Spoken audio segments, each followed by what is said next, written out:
Hello, I'm Dr. Samuel Adebayo, your financial wellness guide for today.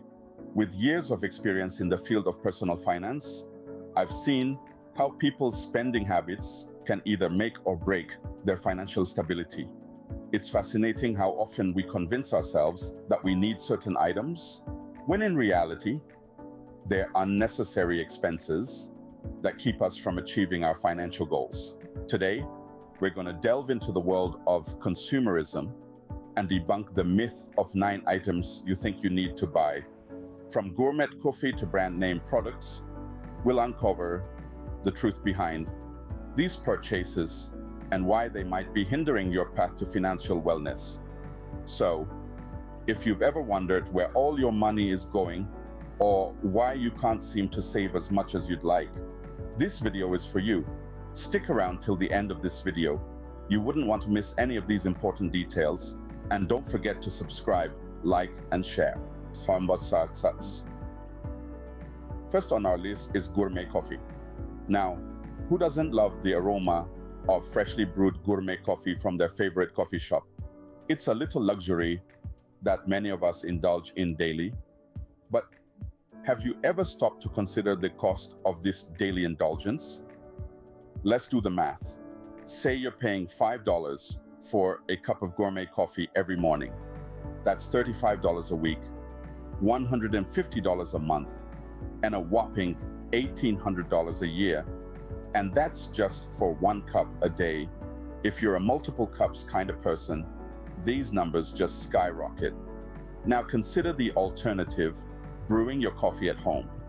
A bag of high-quality coffee beans might set you back $15. This bag could easily last you a month, even if you're having multiple cups a day. That's a yearly cost of just $180. So, the difference between buying gourmet coffee daily and brewing at home, a staggering $1,620 a year. That's a pretty hefty sum you could be saving. And let's not forget, brewing at home also gives you the flexibility to customize your coffee to your liking. More froth, less sugar, extra strong. You're the barista now. So think twice before you queue for that expensive cup of joe tomorrow morning. Next up, expensive gym memberships. Now, don't get me wrong, fitness is crucial, but the cost of high-end gym memberships can be quite a burden on your wallet. Let's break this down. A premium gym membership can cost you anywhere from $60 to $100 per month. That's a whopping $720 to $1,200 a year. Now let's compare that to home workouts or local community gyms. You could invest in some basic workout equipment for your home, such as dumbbells, resistance bands, and an exercise mat, all for under $200. Or you could join a local community gym, which typically costs around $20 to $30 per month, translating to $240 to $360 a year. By opting for home workouts or a community gym, you could save anywhere from $480 to a staggering $1,000 per year. That's a significant amount of money that could go towards other essential expenses or savings. And here's the thing, the gym's fancy equipment and modern facilities don't guarantee a better workout. It's all about your dedication, consistency, and the quality of your exercise regime.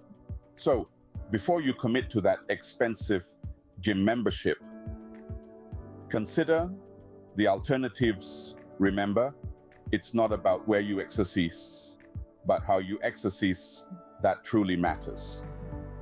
Moving on to our third item, cable TV subscriptions. They've been a staple in many households for decades, but are they really necessary? Let's dive into the costs. A typical cable TV subscription can cost upwards of $100 a month. That's a significant chunk of change, especially when you consider what you're actually getting for your money. Now, compare that to the cost of streaming services. You could subscribe to several top-tier streaming platforms like Netflix, Hulu, and Amazon Prime. all for a fraction of the cost of a standard cable subscription. Plus, these platforms often offer a wider variety of content, from blockbuster films to niche independent productions and everything in between.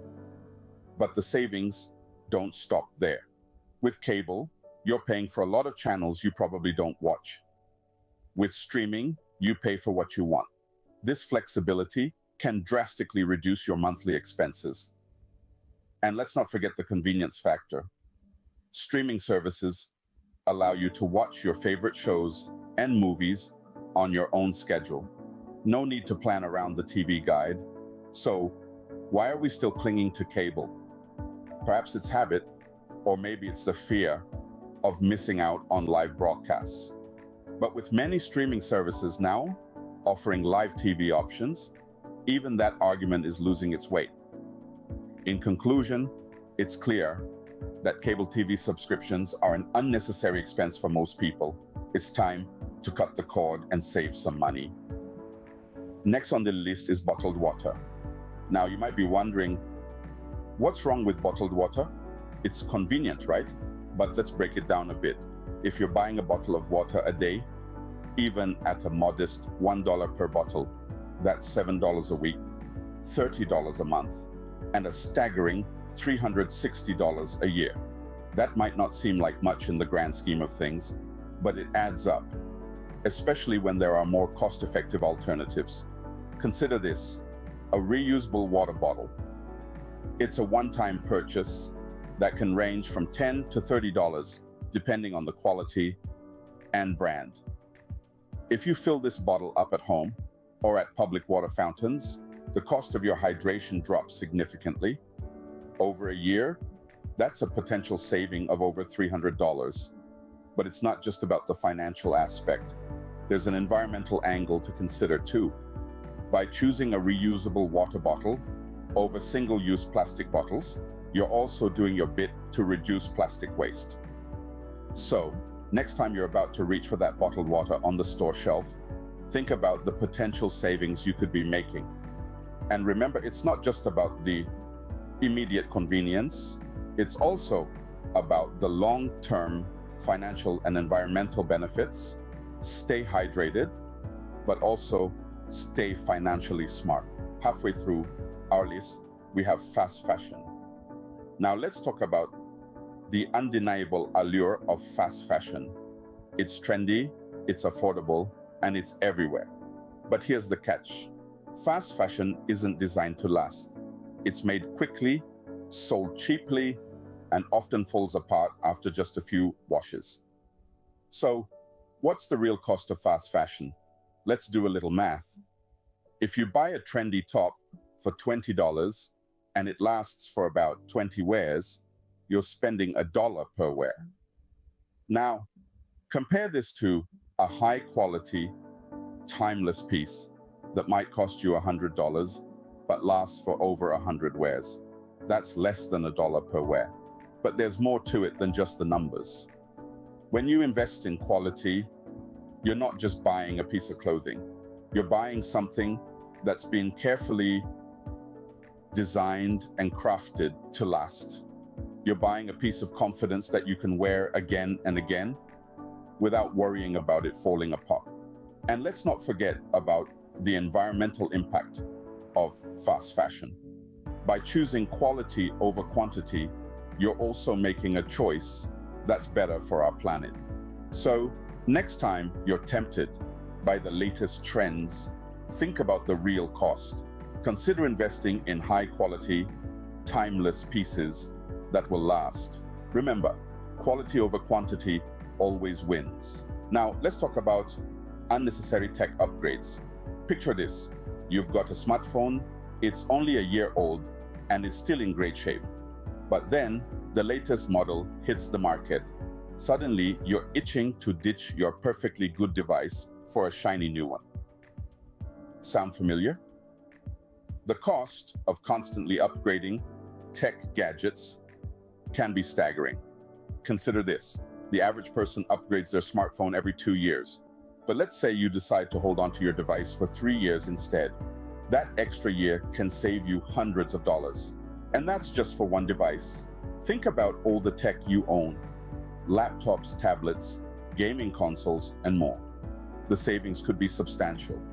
But it's not just about the money, it's also about reducing waste and consumption. Tech gadgets contribute to e-waste, one of the fastest growing waste streams in the world. By holding onto our devices for longer, we can help slow this trend. And let's not forget the time and effort it takes to set up a new device, transfer all your data, and get everything just right. Is the latest model, with a few new features, really worth all that hassle?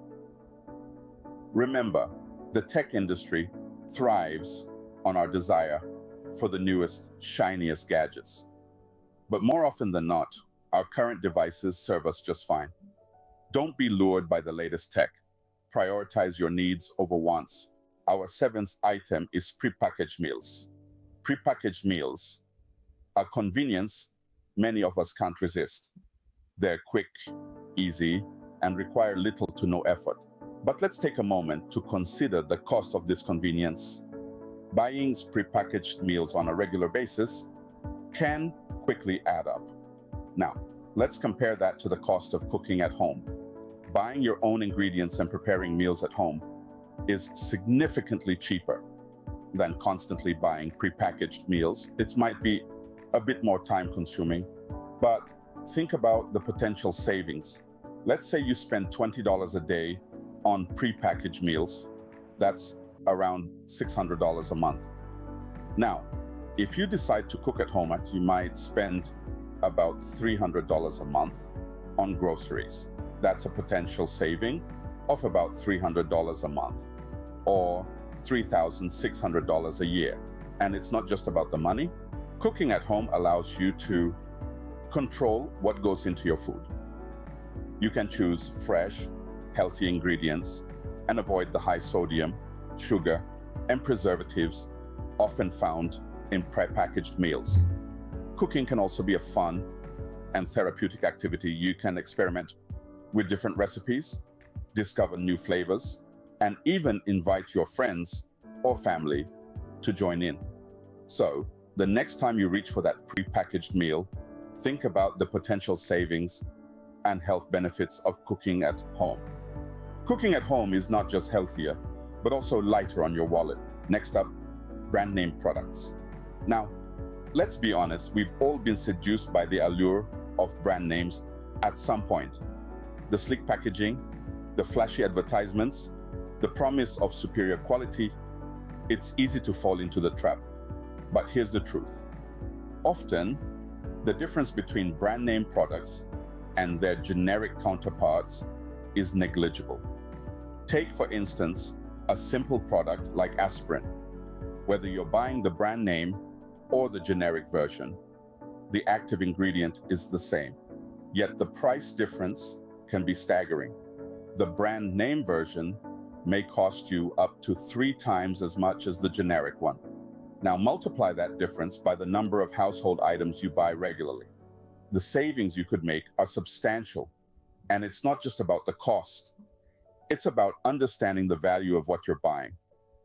Brand name companies spend a fortune on marketing to convince you their products are superior. But studies have shown that in blind tests, consumers often can't tell the difference between brand name and generic products. So, the next time you're at the store, take a moment to compare. Look beyond the brand name and consider the product itself. Is there a generic equivalent that offers the same quality at a fraction of the price? Don't let the brand name fool you. Generic can be just as good. Finally, our last item, single-use items. These are the products we use once and then toss, often without a second thought. Think about the disposable razors, the plastic cutlery, the paper plates, the coffee pods. They seem convenient, don't they? But have you ever stopped to consider the cost? Let's break it down. Say you buy a pack of disposable razors every month. That might set you back anywhere from $5 to $10. Over a year, you're spending up to $120 on something you throw away. Now, consider investing in a good quality, reusable razor. It may have a higher upfront cost, but over time, it'll save you a significant amount of money. The same principle applies to other single-use items. Why buy plastic cutlery when a set of stainless steel will last a lifetime? Why spend money on paper plates when ceramic ones can be used over and over again? And those coffee pods, they might be convenient, but they're not economical. A simple French press or a traditional coffee maker is a one-time purchase that'll save you a bundle in the long run. So, the next time you're tempted to reach for that single-use item, think twice. It's not just about the environmental impact. Though that's important too, it's also about your wallet. Reduce, reuse, and save yourself some money. That's our list of 9 unnecessary items that you think you need to buy. From indulging in gourmet coffee, to splurging on expensive gym memberships, to holding on to cable TV subscriptions, we've covered a range of items that often drain our wallets without us realizing. We've also talked about the environmental and financial impacts of buying bottled water, fast fashion, unnecessary tech upgrades, pre-packaged meals, brand name products, and single-use items. By reconsidering these spending habits, we can not only save a significant amount of money, but also contribute to a more sustainable future. It's all about being mindful, making informed choices, and understanding the value of every penny. So, next time you're about to make a purchase, take a moment to consider whether it's a need or a want. Remember, every penny saved is a penny earned. Don't forget to subscribe, like, and share this video. Stay financially smart.